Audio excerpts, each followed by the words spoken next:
Figuring out how your troop is going to continue in 2020 is a challenge, and if you don't know where to start, we're here to help. Below you'll find a template you can download to help you work out your plan, and this video will walk you through some examples. First, some recommendations. Don't try to plan your whole year. For now, just plan the next 3 months and aim for one experience or activity a week that connects your troop to Girl Scouts.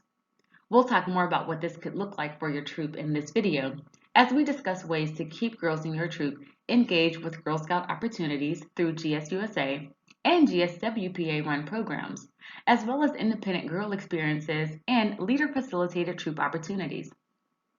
Your first 2 steps are just like every other year. Keep the planning girl-led by talking to the girls in your troop to see what they want their Girl Scouts experience to be in the next 3 months. And connect with the parents or caregivers. What do they want out of their girls' Girl Scout experience? What are they able to handle in the next 3 months? What's their family weekly schedule look like, and how do Girl Scout activities fit into that? Are parents or caregivers able to help out with the troops or their girls' activities? Your next question is, how do you even have those conversations when you're not meeting in person, right? Use your troop's Facebook page. Establish a rally on Rallyhood for your troop. Create a survey on SurveyMonkey. Have a meeting on Zoom. Don't know how to do those things? We've got you. Check out the resources on this webpage. Attend a LEADher Learning Series webinar or drop into a volunteer support Q&A session. So now that you've got some idea of what girls want to do and what parents are expecting and are able to help out with, let's put it all together in a way that's manageable for you. First, we'll talk about the what girls want to do. Then we'll talk about the how you can address what girls want to do using a mix of virtual spaces and activities, and in-person activities you lead, and activities GSWPA program or outdoor staff lead, the programs available through program partners, and activities GSUSA staff lead. We know that girls have a great Girl Scout year when at least 4 activities from the foundational Girl Scout experience are included in a girl's activities. This is our why, so let's start planning with these types of activities.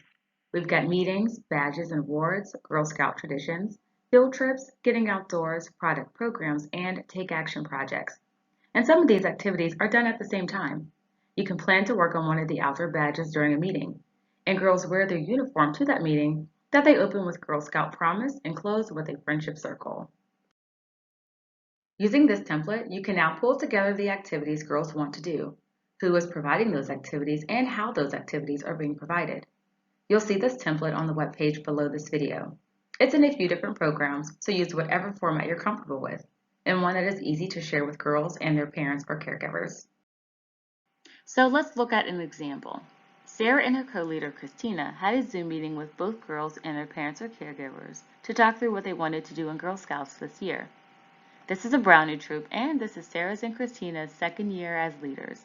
They want to keep their troop going this fall, but aren't sure they can swing the magnet program this year or plan any field trips right now. So they're going to keep their troops' activities to the basics. Parents or caregivers expressed some concern about their girls' screen time and being cooped up indoors as the weather got cooler. Girls were interested in learning more things about technology since they're starting to use it more, and wanted to be able to see their friends if they could. With all this in mind, Sarah and Christina chatted and decided that for now they'd focus on the basics of meetings, badges, and getting outdoors, and making sure they included Girl Scout traditions in those activities. They aren't able to meet in the church they had their meetings in last year, so they decided to give virtual meetings a try. Sarah checked out GSWPA's and GSUSA's websites and found some programs that she thought her girls would be interested in. Meanwhile, Christina logged on to the VTK to see what badges might be good options to do during both their virtual meetings, but maybe can do an activity or two for them in person in smaller groups. They talked and thought they could swing 1 to 2 virtual meetings a month, but were keeping it open depending on how they decided to do some of the badges Christina chose. Sarah found a few programs that she thought would work well with what the girls wanted to do and what would fit into their troop schedule. The first is a GSUSA series that meets once a month on Monday evenings. She thought they could talk about each month's program in the troop meeting after. She also found the Brownie Coding Basics program on GSWPA's website and the Eco-Friend Badge program that's being held with the Humane Animal Rescue. Both Sarah and Christina thought doing the Get Outdoors challenge would be a great idea since they did it last winter too. The girls can do the activities with their families, and they can share what they did during the troop meetings too. Christina is going to take the lead in planning an in-person Founders Day activity for the girls. There's a small park in their community that she's going to reserve a pavilion in.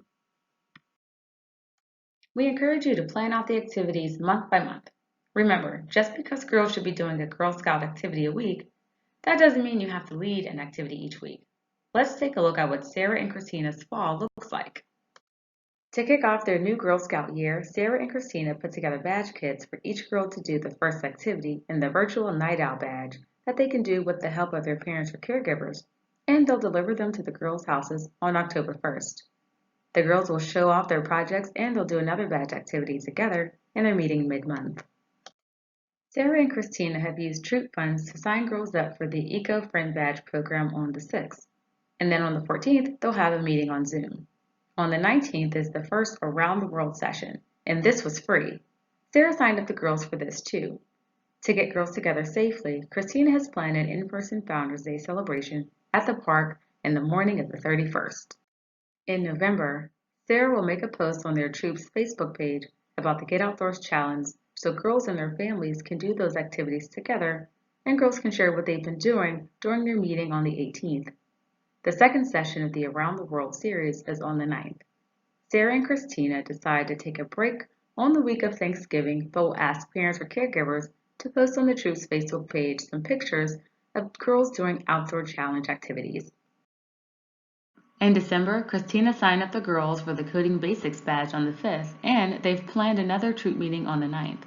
On the 14th is the next session of the Around the World series, and Sarah and Christina are planning on an in-person troop cookie rally sometime at the end of the month in between the holidays to give girls and their families the plan and materials for their cookie sale that starts in January. As you plan, just keep in mind that you're trying to connect girls together and give them the opportunity to have fun. If a virtual meeting doesn't go as planned, that's okay. Keep trying new things and find what girls really enjoy doing. And if you need some help, check out the resources on the webpage below or give us a call. We know this is an unusual start to the Girl Scout year, but we know you can use your resources wisely to plan fun activities to keep your Girl Scouts engaged. You can also attend some live sessions with volunteer support staff during the LEADher Learning Series, which will provide more details on how to plan your troop's activities and how you can make them happen. You can also drop into volunteer support Q&A sessions to ask any questions you have along the way.